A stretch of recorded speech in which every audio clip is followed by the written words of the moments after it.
Cellular devices are like fantastic, right? You're able to communicate with people across the world. You're able to get data really quickly, and in most cases, especially with 4G, 5G technology, like things are significantly better than, when I was a kid. Hell, I remember 3G coming out. The problem is that anytime you have to switch services, even though you can take your phone number with you, there's always some type of issue. For me, I've been on Visible, right? Visible is a product by Verizon. This isn't a promotion for them. $25 for unlimited talk, text, and data on Verizon's network, or $35 for high-speed data on Verizon's network. Mind you, $25, you're still getting pretty fast speeds. I upload these shorts using that. Hell, I've uploaded entire 30-minute videos using that. But Verizon owns Visible, and Verizon, when you try to port your number over to Verizon from Visible, says that you're already part of the Verizon network. So you got to put your phone somewhere, unless you want to go through a bunch of other headaches, which those headaches would have been preferable. Enter Naresh over at Boost. Now, Naresh was a complete jackass, in all honesty, but I was also very frustrated that my phone hadn't been working, and he was like customer service rep number like 6. Okay, I'm not going to pretend to be a saint. I can be a little bit of a dick. I like Louis Rossmann content, okay? Let's just be realistic. The problem wasn't Naresh, right? The problem was Naresh.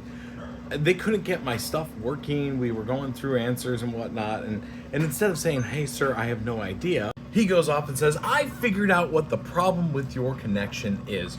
The cell tower that you're connected to was critically damaged and it destroyed your SIM card. Now that sounds like something you would hear on Scammer Payback, and the next thing they're going to ask for is your banking information so they can give you a refund. And I told them, in the process of frying my SIM card with that much EMF, did it also fry your brain? Because that's not how any of this works.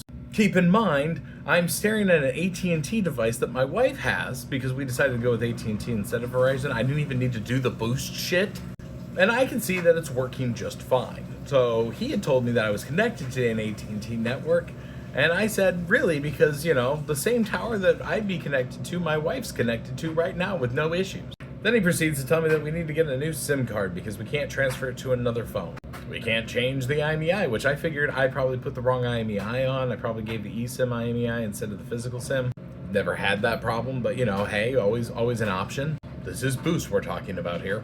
And he said that you can't change the SIM card to anything, and I asked him to humor me, and he said that's not how it works, and I had told him that one time that I worked for Verizon, and I have almost 20 years in the fucking phone repair industry and working in, cellular networks. And he told me that if I worked for Verizon, I'd know that you can't change the SIM card. To which I told him I can go grab any Verizon SIM sitting on my desk, and I can activate it.